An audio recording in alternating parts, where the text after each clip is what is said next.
Just great pleasure in introducing Nicole and Peter Lander to provide an overview on trends in the industry.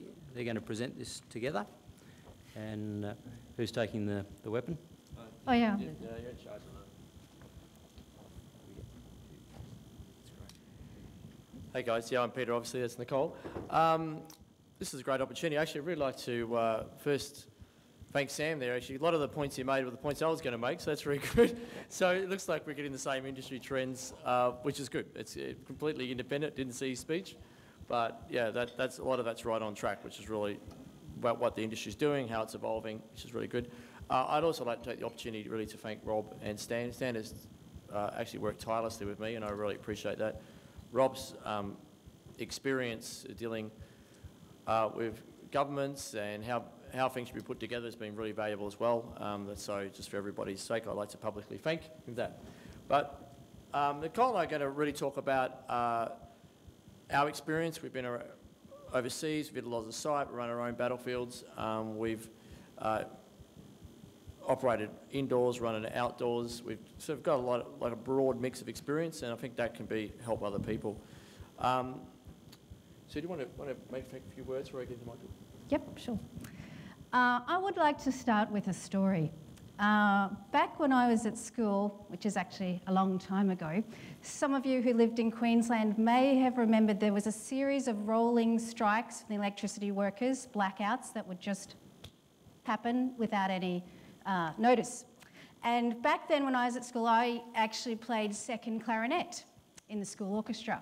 I was actually playing the clarinet in a Stedford, and I was sort of doing an adequate rendition of Bizet's Toreador song from Carmen. And, you know, we were doing okay, getting through. But suddenly, our whole hall was plunged into pitch black. I was flabbergasted. I didn't know what to do. But my teammates, or my other members of the orchestra, they knew what to do. They kept on playing. And after a couple of minutes of going, oh my God, I actually kept on going. And it really spurred me on. I played clarinet and practiced for hours and hours and hours and played for many years as a child. But this is the memory that I remember the most vividly. It's one of those handful of experiences that you come back and look back over your life and go, wow, that was amazing. Now, we didn't win, but it was really good. So what we do at Battlefield Sports and Laser Skirmish is actually strive to create one of those handful of memories just like this. In fact, just like the VP from Disney, we agree with him 100%. We're the same. What we do is immersive storytelling. So the people who play with us are really immersed in the game, so we create a fantastic memory for them. Yeah, fantastic. So that's my stage. So what we did, we actually started in '99 up in Cairns, and what was really interesting to people, in '99 in Cairns, running outdoor, we had the most amateurish operation you're ever going to see. I mean, really, really dodgy equipment, no idea what we're doing. But here was the fascinating thing. It was really popular. And people just were turning up, people riding their bikes, people coming along. And so we sort of know, well, that's really, very interesting. People are really loving this game, and so how can we make it better?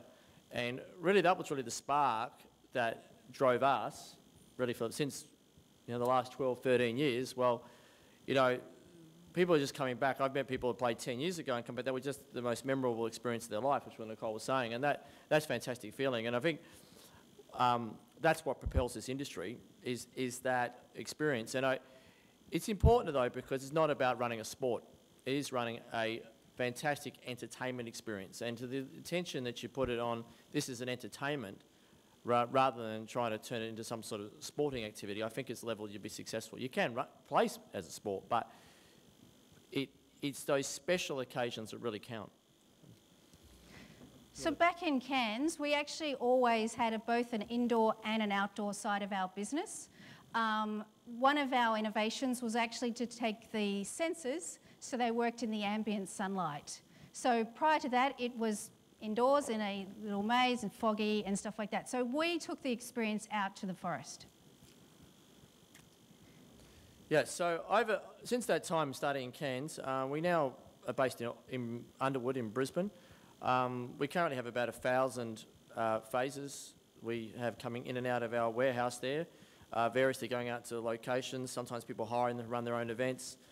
So there's like 1,000 camouflage outfits and there's another 500 inflatables. So in that time, there's been a tremendous growth in our operations. The interesting thing that I've noticed about the industry around the world is actually the diversity. There is tremendous diversity within the industry, especially over recent years. And the diversity is ranging from theme and location, right? So there's not one size fits all anymore, right? I think like any entertainment industry, over time it creates niches. There are specialists doing particular things very well, rather than just trying to do one size fits all, which is what you do initially. Initially, you go to the market, you go out there and offer a basic product and see what is going to appeal. So, I've seen people running very successful, like Tom's outdoor laser tag, where he's just running backyard parties in Washington, D.C. That's all he does. There's other people running, like a military-themed indoor thing where they've taken, ex-Disney executives have been involved, creating this tremendous video game experience, and everything in between those. And obviously the adventure parks, FECs, those type of things, but even those are tending to theme a bit more. They're not just generic laser tag, they are actually theming. That sort of diversity is something I've really noticed, Nicole.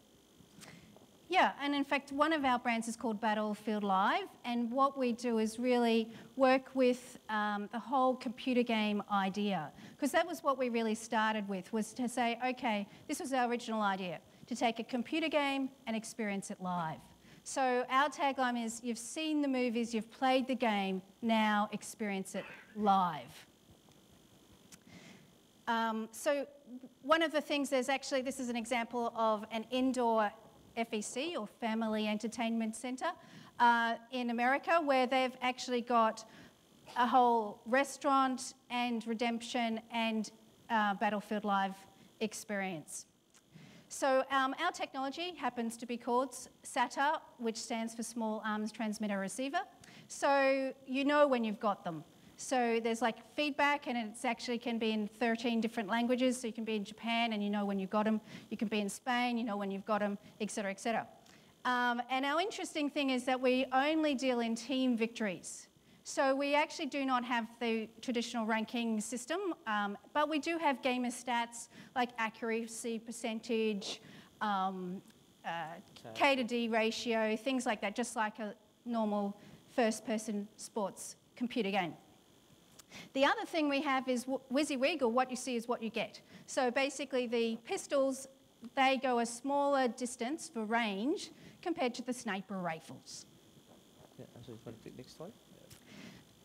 Just going on a bit further about the integration with the computer games, one of the things we did was actually worked with Halo and helped them launch their Reach game in Canada.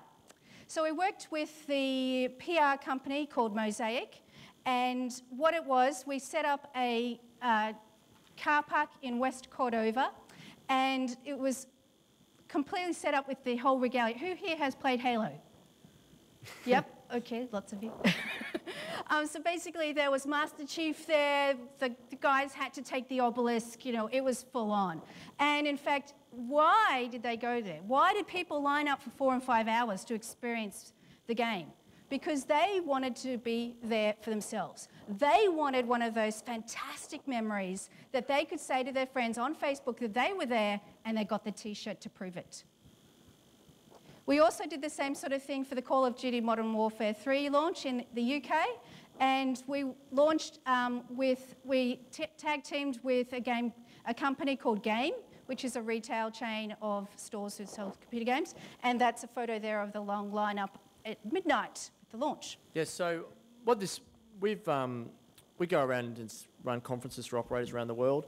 We also go and visit the sites, etc. So basically, What that slide's about is some of the countries we've been to. We recently ran an international live gaming conference in Reno, in Nevada. It was very interesting. I couldn't believe that all the gambling machines and stuff right at the airport. I mean, you're trying, it's just gambling central there, but that was a bit of a culture shock. I mean, I've been to obviously Vegas before, but Reno was interesting.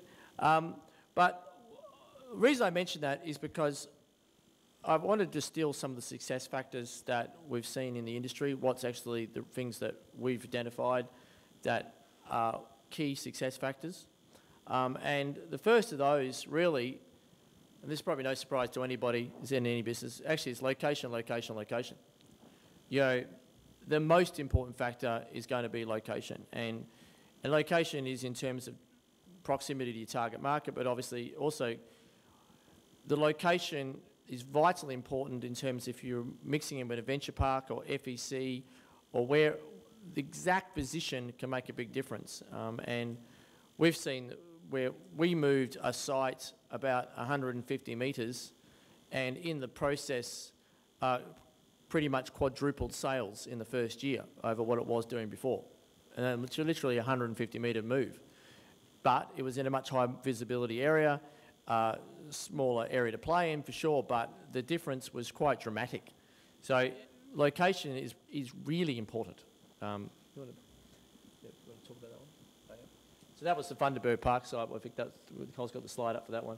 Oh, do you want to go back? You want to talk about the adventure park there? Oh, yes.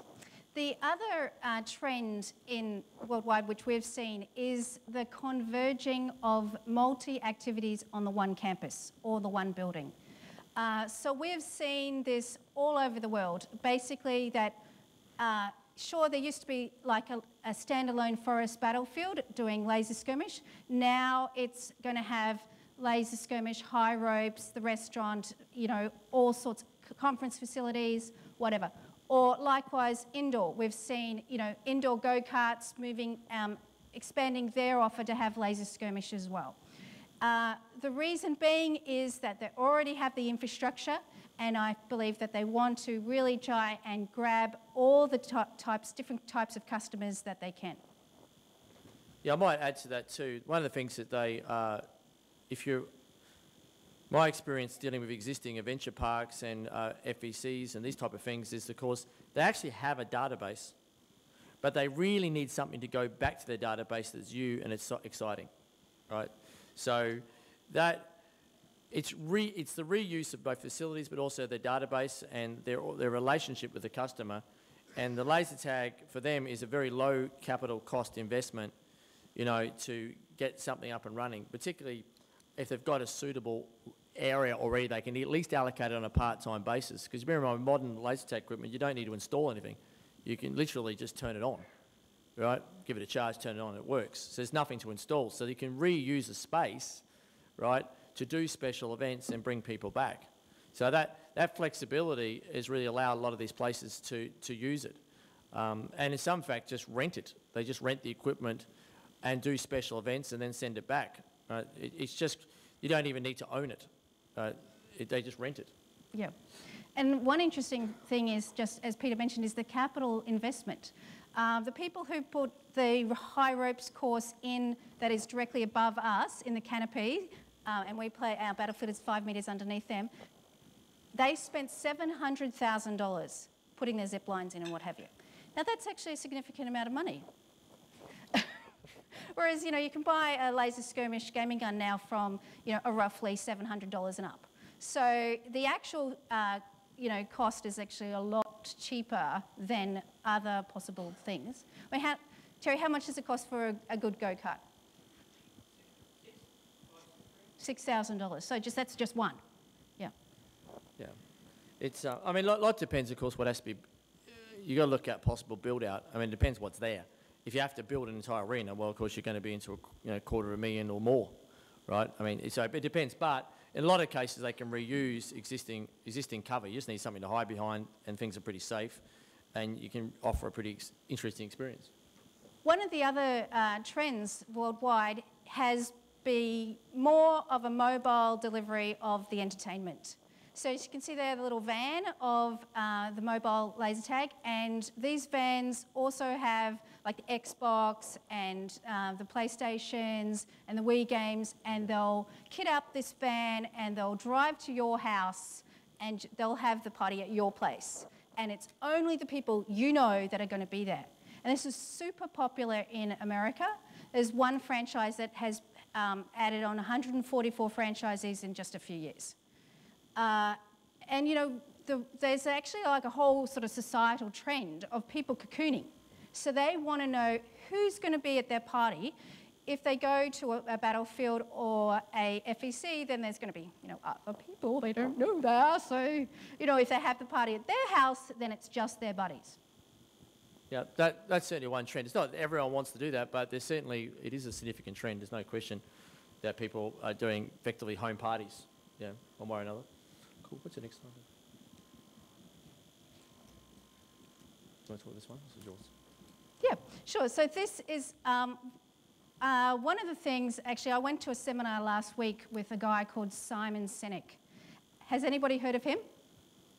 No? If you haven't heard of him, do yourself a favour, go on YouTube and look up the TED Talks and watch a Simon Sinek video. It's really good. He actually believes that people buy why you do something, not what you do.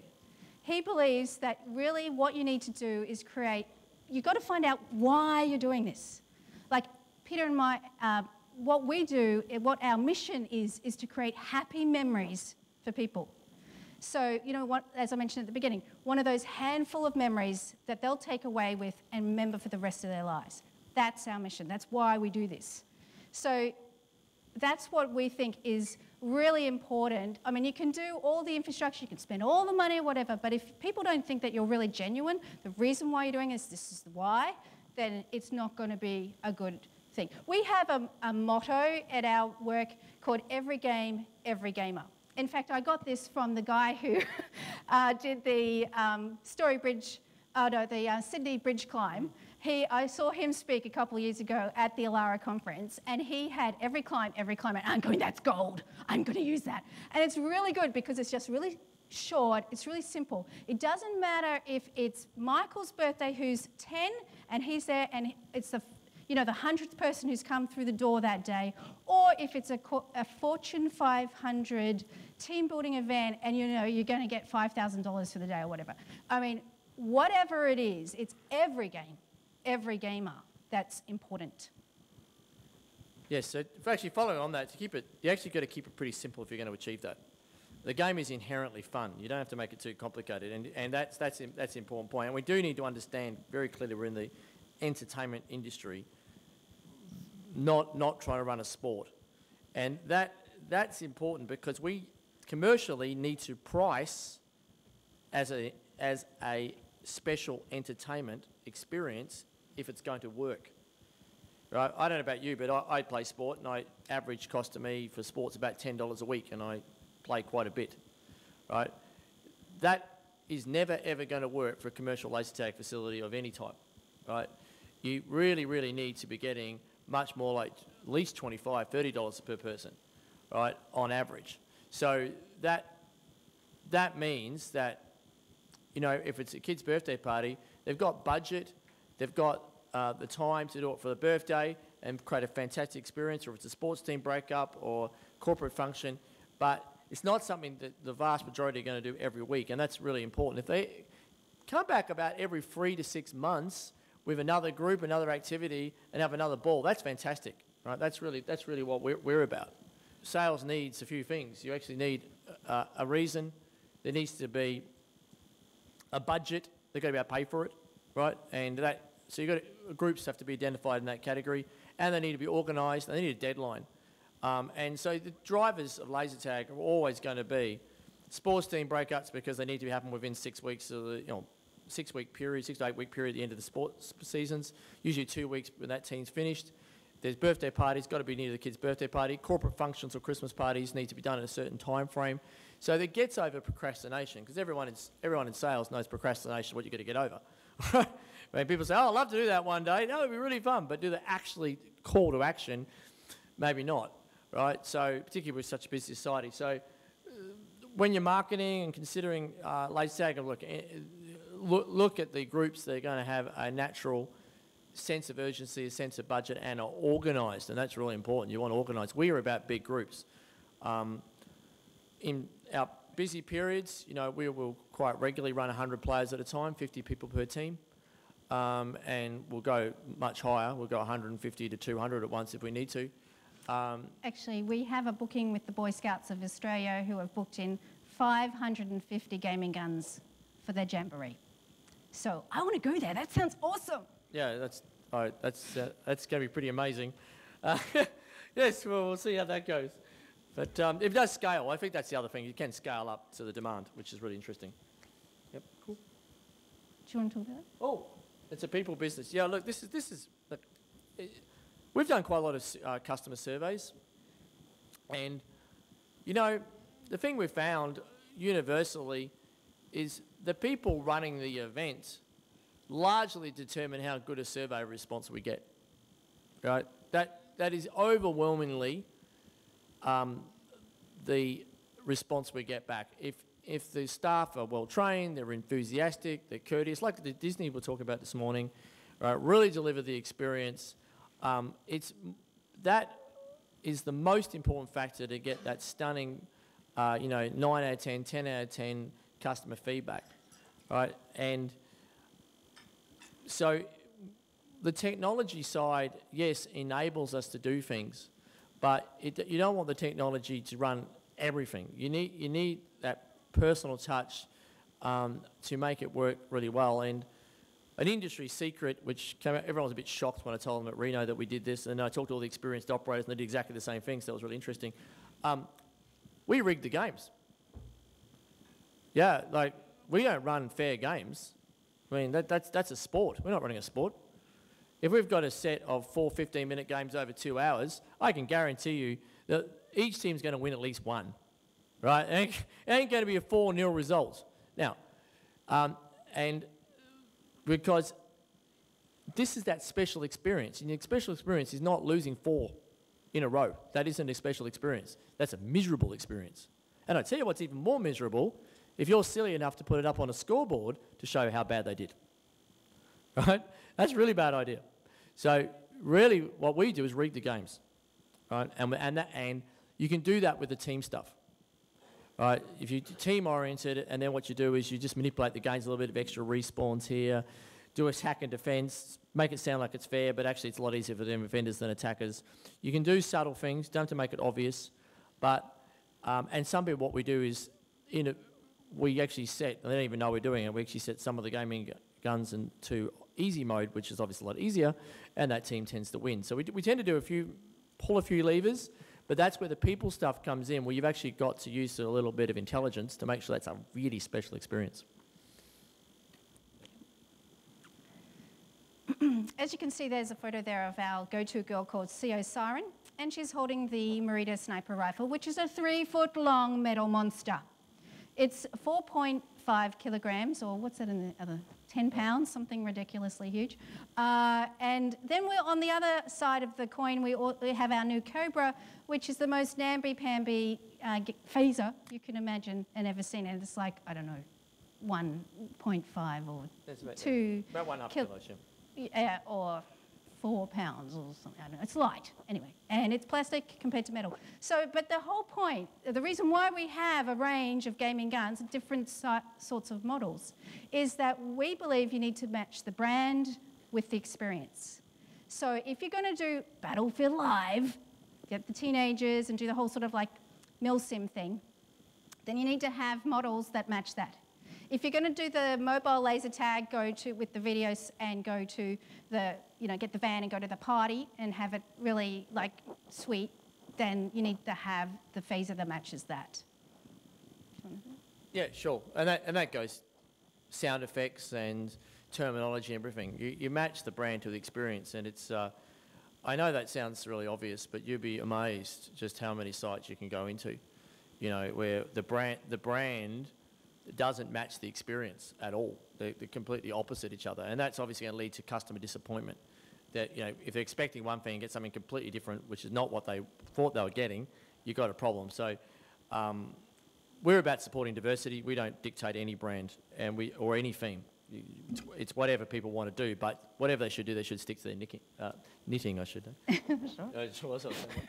We do provide focus not on team scores and team results, and capture the building or whatever we're doing, escorting a VIP, those sort of things. But we do provide them some simple stats. I think Nicole mentioned that, we tell them how many deactivations they made, how many tags they made at the end of the game and the end of the session. So if they get all their stats the whole session. I like it because it's not a score, and that means that people can interpret that any way they like. So if someone wants to go and show his friends and go, oh, look at my K to D ratio, it's really, really high. No, my deactivations is really high. No, my tags is high. Oh, no, my accuracy percentage is really good. People can take out of it, and they take the most positive, of course, which is great. Right? We're not trying to make them wrong. They take the most positive thing they want out of it, and if they've done really horrible, well, they don't show anybody. They wait for the next game. And then when they've done well, they show it. So you let people, effectively enabling them to share what they want to share. Right? And that was what one of the things that is a different approach that we came from which diverted quite significantly from traditional indoor laser tag. Nothing wrong with traditional indoor laser tag, it's very popular and very successful, but we wanted to create a different type of experience that create a different audience.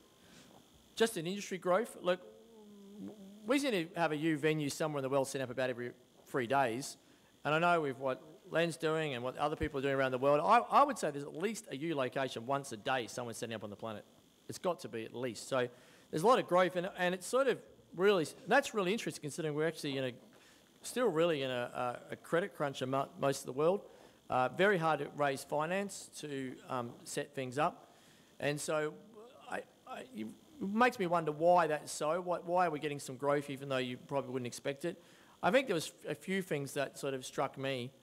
And first, and undoubtedly the FEC trend is a big one because it's a relatively low-cost ad.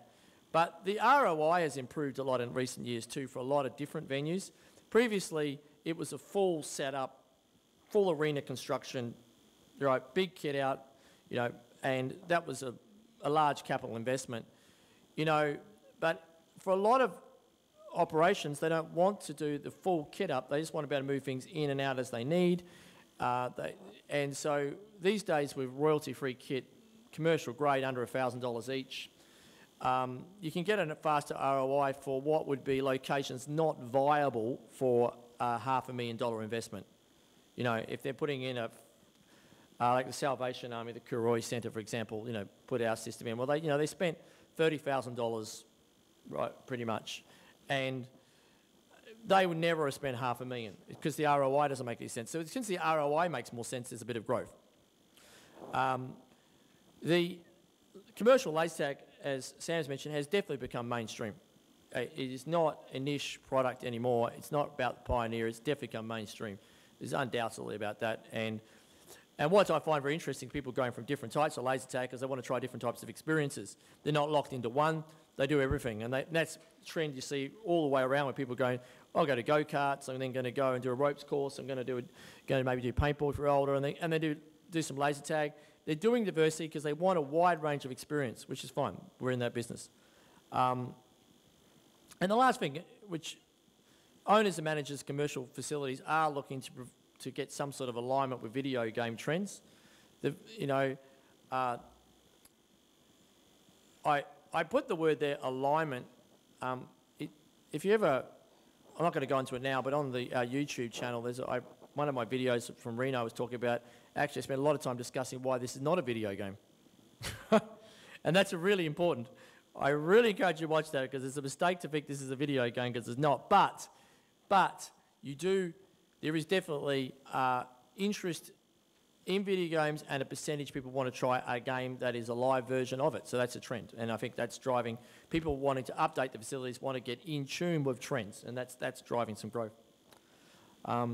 And the last thing, obviously, there's this diversity leading to some niche growth. So in summary, I'd just like you to consider the why that you do your business. I mean, think back across your life. Do you have a memory like the Pitch Black Orchestra? Do you have a memory like the Halo downtown Vancouver. If your business captures those sort of things and creates those sort of memories, then you'll be well on your way to success. Thanks, guys. Thanks, Nicole. Thank you.